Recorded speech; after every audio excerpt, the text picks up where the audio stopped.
How many of you have been to St. Petersburg before? Would you kindly raise your hand? Excellent. Oh, wonderful. Excellent. Now I need your help. Because would you help me convey this message to our fellow guests? This cannot be your only trip to St. Petersburg. There is too much culture, there is too much history, there is too much to see, there is too much to do. There are 200 museums in town. You must return. Yes? Those of you who have been more than once? Do you agree? Yes. Yes. Good. Thank you. So help me convey that message to all of the others, and you must come back again and again. So on this visit, enjoy what you see, but start taking notes about what you're going to do on your next visit.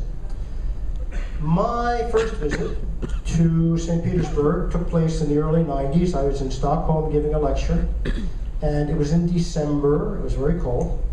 And I had some extra days, and I wanted to go to St. Petersburg.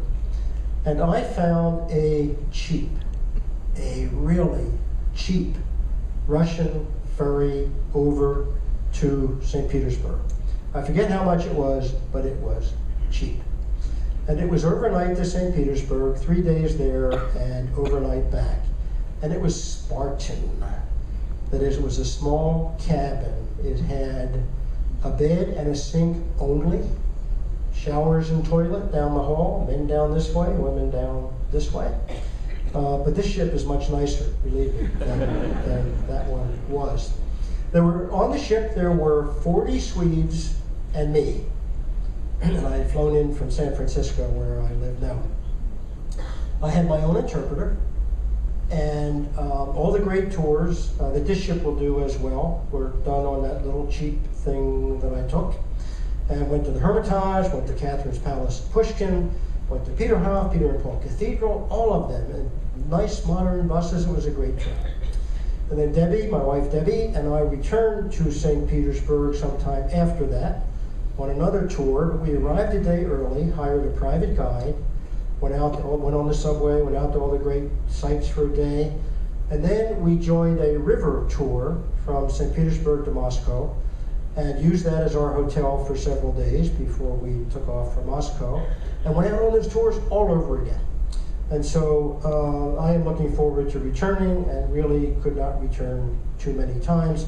And that is true of all the wonderful sites that we're going to see along the way. Not just St. Petersburg, but St. Petersburg is very special. This is the imperial crown of Russia, the symbol of a great power and the symbol of a great history. Woody Allen famously said that he took a speed reading course, and then he read War and Peace in 20 minutes. It's about Russia, he said.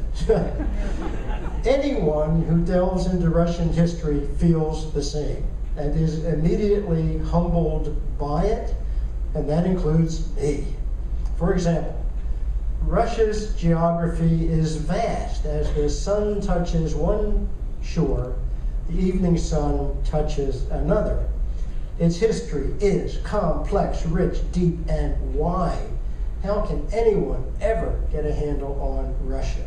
So I'm going to give you a sliver of a sliver of a sliver of some history on St. Petersburg. And my medium will be three Who Are These People? And they will be Peter the Great, Catherine the Great, and Nicholas II.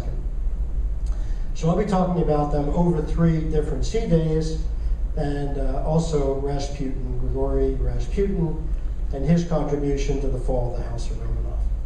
So the Romanov line was established by Mikhail or Michael in 1613. He was only 16. Excuse me, he was only 16 at the time. He became the first of the Romanov czars at a time in Russian history known as the Time of Trouble, where there were wars and changes in administration. But Russian history is always a time of trouble, it seems. So suffering of one kind or another on the part of the people of Russia is a part of the history of the country. Peter the Great was the 5th in the Romanov line. Talk more about him and the founding of St. Petersburg and making it the capital for a long time. Catherine II was 12th in the Romanov line, and among other things, she of course established the Hermitage. Nicholas II was the 18th and last, and after 300 years, the Romanov family ended their time as rulers in Russia. Who was Peter the Great? He built a great city and changed a culture in his lifetime, but 200,000 people died in the process. He was great in many ways, including height. History books will get him somewhere between 6'7" and 7 feet tall, and I think the last time I was at Peterhof, they like 7 feet. They just rounded it off. Here's a big guy, no matter how you do it. And he was a whirlwind, a force of nature, who had the means, that is the authority and the money, to create St. Petersburg and change Russian culture, and only an autocrat could do it. Democracy, you can't do it. It takes too long. If you're going to change a culture in your lifetime, you have to be an autocrat. And he certainly was, and someone who could say, this shall be done, and it was. He was a man in a hurry. This is a famous picture, and it's very characteristic of him. With his great height, he walked in long strides, and all of his aides had to run to keep up with him. He had small hands and feet and a small head. You'll see the statue in town. And if you think it looks a bit out of proportion, it is a bit out of proportion, at least his head and hands and feet, to his small frame, but that is said to be an accurate proportion. Peterhof was his great residence. He loved Western culture, that is Europe.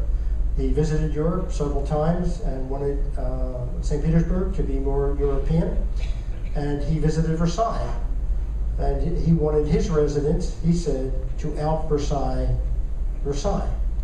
So when you visit it, you can draw your own conclusions how well he did. He was a hands-on kind of guy. He liked to operate a lathe and turned out quality work in wood and ivory. He could set printing type and bind books. He worked on boats from beginning to end in Amsterdam, working alongside common sailors who were the carpenters and so on. And at this time, the typical Russian boat was a river barge. And when he saw things that excited him, like a sailboat, he would ask, where was it made? And inevitably, it was in Europe. And he insisted on a lesson, became a skilled sailor, and created the Russian Navy. In his travels in Europe, he saw and adopted many things: the sailboat, the sextant, smoking, drinking, and especially Scotch whiskey. Any man who does not drink cannot be a friend of mine, he would say. And parties were considered to be a complete failure unless every guest went home drunk. And he would pay for this in later years, as you might suspect. Peter and his older half-brother, Ivan, or Ivan, were co-crowned czars of Russia in 1682. Peter was 10, Ivan was 16, but Ivan had disabilities. He was half-blind, crippled, and had a speech defect. He died at the age of 26, and Peter was 20, and Peter became czar in his own right.